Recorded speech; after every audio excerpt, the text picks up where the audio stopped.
Georgia has actually asked Maricar by John to read his message, but since she cannot make it, I'll read it. This is a piece which is an extension of his Rappler piece, Ben Anderson's Brains. My fondest memories as a student were of attending William Henry Scott's History of East Asia class, the Dong Nemenso's course on political dynamics, and the seminars and directed readings on Southeast Asia of Ben Anderson.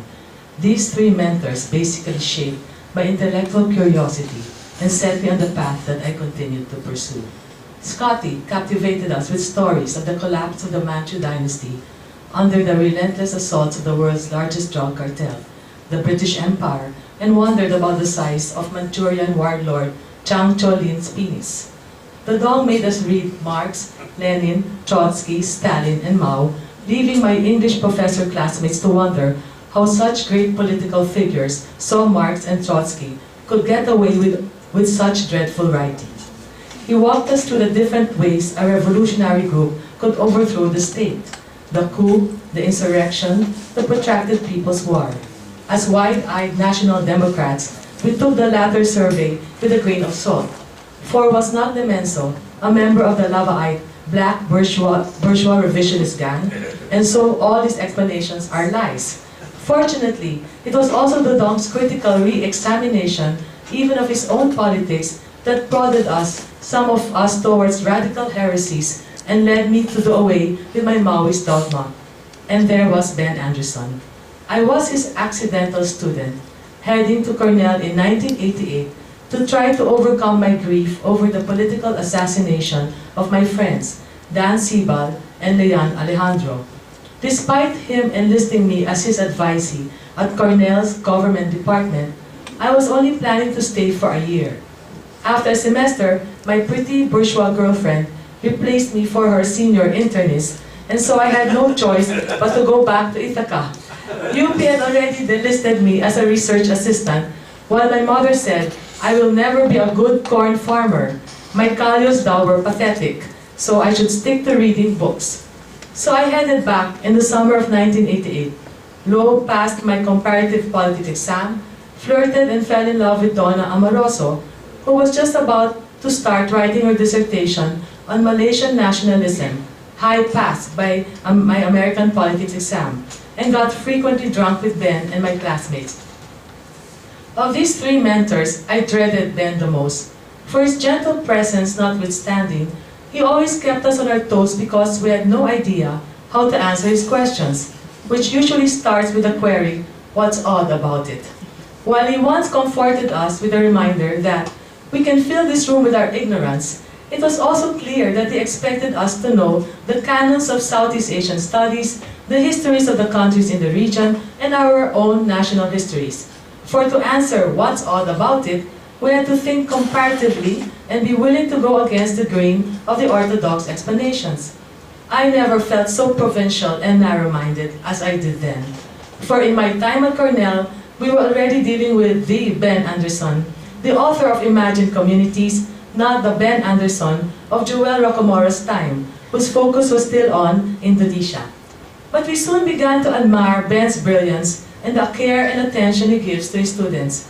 Ben is probably the only teacher I had who returned research papers full of comments scribbled in the margins like, quote, interesting, good point, but, even a series of no, no, no, if he thought an analysis was off base. In one paper, I tried to anticipate all his questions, and the piece became this 125-page monster that was running out of control until he told me to stop writing. And if a particular footnote drew his attention, he would head to the library to check out the source for himself. For a time, some of us played a cat and mouse game with him, often littering our footnotes with Visayan or Burmese sources, two languages that we knew he had little knowledge of. But he worked us hard, and so the challenge was to look for dissertation topics original enough to arouse Ben's curiosity or sufficiently ambitious to show how much we learned from his idiosyncratic comparative method. I remember writing a dissertation proposal littered with comparisons from southern Thailand, northern Brazil, western Russia, South Africa, and the American West, all because Ben thought that they had features that could help me understand southern Mindanao. At my thesis proposal defense, Ben suddenly turned to me and asked about the Hopi Indians. And I could only raise my hands in amazement. For God's sake, what do I know about the Hopis? As a small aside, Ben suggested I take American politics as my first minor, because he found it odd that Filipinos rail about US imperialism but know very little about the United States. So I was the only brown boy in the sea of Anglo and African American kids who kept asking me, "What are you doing here, Jojo? Are you not a Southeast Asianist?" To which I answered, "Why can't you see the similarities between Manila and New Orleans, or Bangkok and Boston?" I close with this note on Ben as a friend to my late wife, Donna, and I. Ben, who was our ninong sa kasal, was particularly fond of Donna, who was instrumental in remodeling his kitchen to make it look like an extension of his grungy study room into a real kitchen, where the best of Indonesian dishes were cooked. In parties and dinners, she and Ben would go to a corner and chat for hours, like two old friends who needed time to catch up on each other. Once I asked Donna what they talked about. She would just smile and say, "Oh, my thesis and other things that I cannot tell you." And when I asked Ben, all he would say is that I was a lucky Pinoy to have a Doña as partner.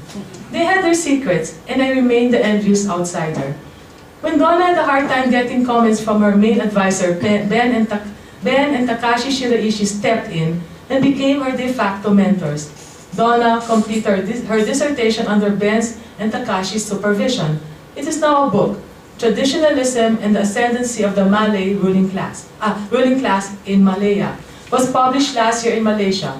Ben broke a long-standing habit of not writing any blurb in behalf of his students' work and penned these wonderful lines on Donna's back cover. Beautifully written, impressively researched, tightly organized, quietly humorous, and nice shooting in the jungle of Malaysian history and politics. No one could ever ask for more. When Donna passed away in 2011, Ben wrote this very poignant email to Angela and I. "I feel so bad for you and the little one. These past months, I have been imagining the three of you with new happy life in Hawaii. But I never forget Beckett's word. I cannot go, I'll go on. It is rare these days to find a family like yours, loving, self-sacrificing, laughing, taking such good care of each other under the worst conditions. God bless. With much love and more sadness, Ben." So Ben Anderson, wherever you are, we thank you for those fascinating 9 years at Cornell. Thank you for John Furnival, O.W. Walters, George Cahin, Audrey Cahin, Takashi Shiraishi, and Vivian Xu. For Java, in the time of revolution, Imagine Communities, Language and Power in the Spectre of Comparison, and after Cornell, Two Flags, White County Matters, and the Fate of Rural Hell. We will miss you a lot. Patricio and Abinales is an OFW.